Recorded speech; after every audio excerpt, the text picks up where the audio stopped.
Welcome to The Explainer. Today, we're unpacking what is honestly one of the most fascinating, truly multicultural origin stories in modern political history. We're looking at the life, the geography, and the deep personal evolution of Barack Hussein Obama II, the 44th President of the United States.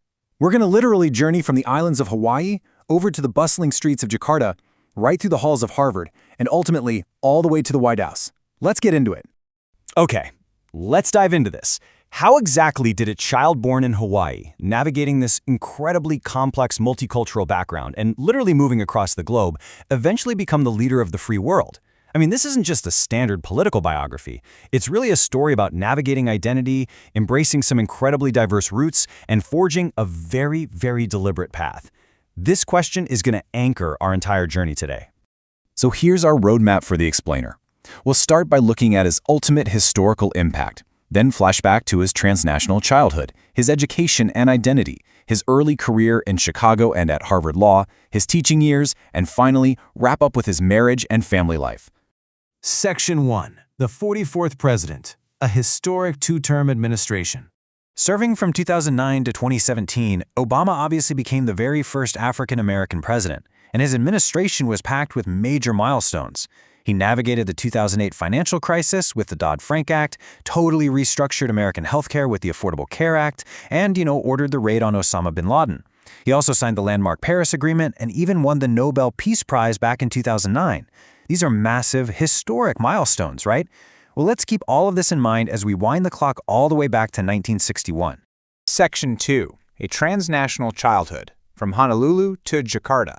Now, to really understand Obama, we absolutely have to look at his parents, because they came from incredibly different worlds. His mother, Ann Dunham, was an 18-year-old American of mostly European descent, born right in the heart of Kansas.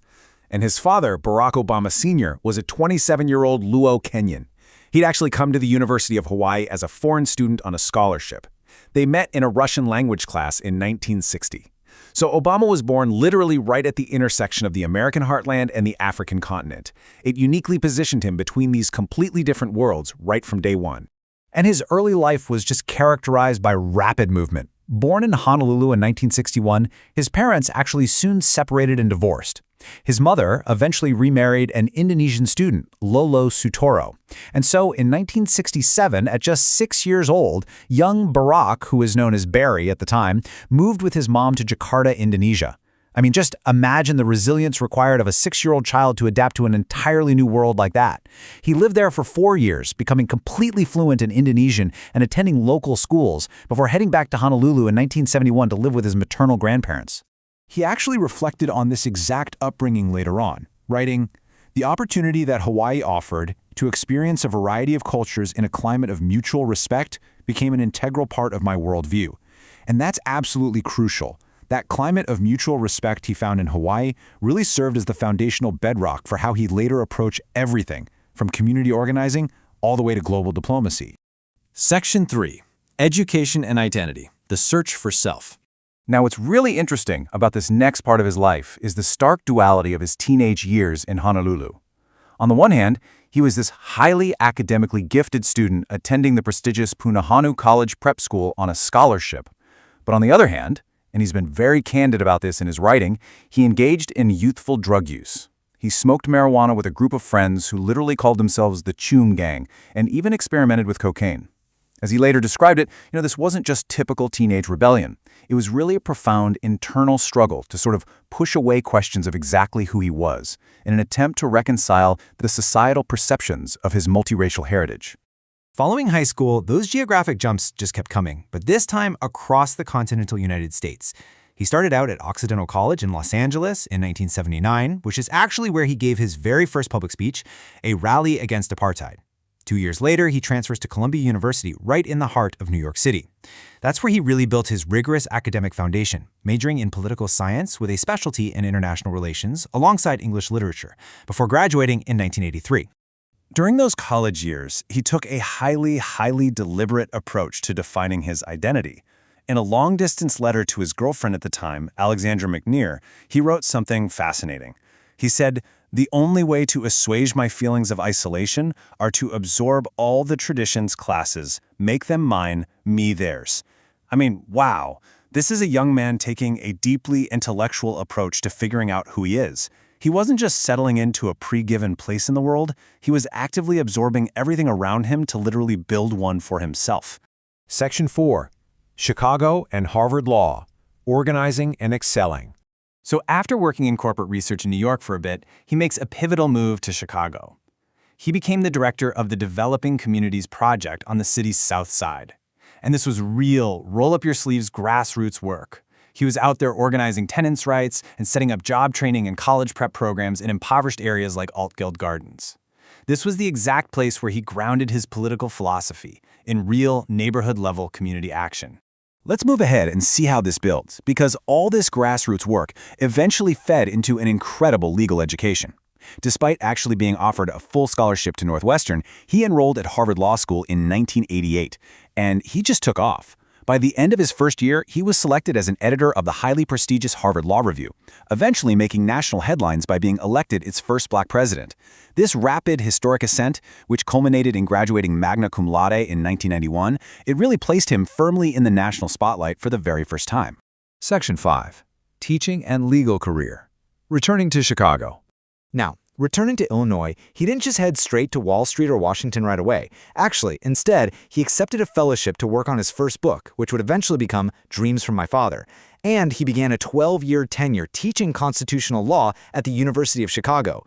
You know, this is such a critical piece of the puzzle. Spending over a decade deeply analyzing and teaching the U.S. Constitution, that profoundly shaped his meticulous, often academic approach to legislation and executive governance later on in his career. Okay, consider this number for a second. 150,000. In 1992, he directed Illinois' Project Vote, leading this massive voter registration campaign. Under his direct leadership, with a team of literally just 10 staffers and about 700 volunteers, they successfully registered 150,000 previously unregistered African Americans. That's a staggering number. It was a massive civic success that really proved his ability to organize and mobilize people on a grand scale. Section 6. Marriage and Family Life. Building a Foundation. His personal life during this time features a pretty great anecdote. While he was working as a summer associate at the Sidley Austin law firm in Chicago in 1989, he met Michelle Robinson. And what's funny is Michelle was actually assigned to be his advisor at the firm. She initially declined his request to date, wanting to keep things strictly professional, but they eventually connected later that summer. They got engaged in 1991 and were married in October of 1992, forming what we now know as one of the most famous political partnerships of our time. This, of course, led to the core Obama family unit that totally captured the global spotlight during the 2008 election. Barack, Michelle, and their two daughters, Malia, born in 1998, and Sasha, born in 2001, who pretty much grew up right before our eyes in the White House. And obviously the family wouldn't be complete without the famous first dogs, Bo, who was actually gifted by Senator Ted Kennedy, and Sonny, both Portuguese water dogs for sure. As his political profile continued to rise, so naturally did the scrutiny on his finances. Using the proceeds from a book deal in 2005, the family purchased a $1.6 million home in the Kenwood neighborhood of Chicago. Now, an adjacent lot was purchased, and a portion of it sold to Obama by the wife of Tony Rezko, who was a developer and political fundraiser. While the transaction itself was completely standard, Rezko's later, completely unrelated convictions on political corruption charges did end up drawing significant media attention to this real estate purchase during Obama's ascent. But beyond his immediate household, his extended family tree just remained this sprawling, incredibly diverse network. In a 2006 interview, he actually joked about it, saying, "It's like a little mini United Nations. I've got relatives who look like Bernie Mac, and I've got relatives who look like Margaret Thatcher." I love that quote. It perfectly encapsulates the sheer breadth of his heritage. I mean, he has half-siblings in Kenya, roots tying back to a 17th century enslaved African man in Virginia, and even Irish ancestors from the tiny village of Moneygall. It's the whole shebang. So, what does this all mean? How does understanding this deeply complex, multicultural origin story change our perspective on the legacy of the 44th president? From a childhood bridging Hawaii and Indonesia, through a deliberate intellectual search for identity in New York and Chicago, all the way to the highest office in the land, Barack Obama's story is fundamentally about synthesizing completely diverse worlds. I hope this explainer has given you a vivid, structured look at the making of a president. Keep exploring, keep learning, and hey, thank you so much for joining me today.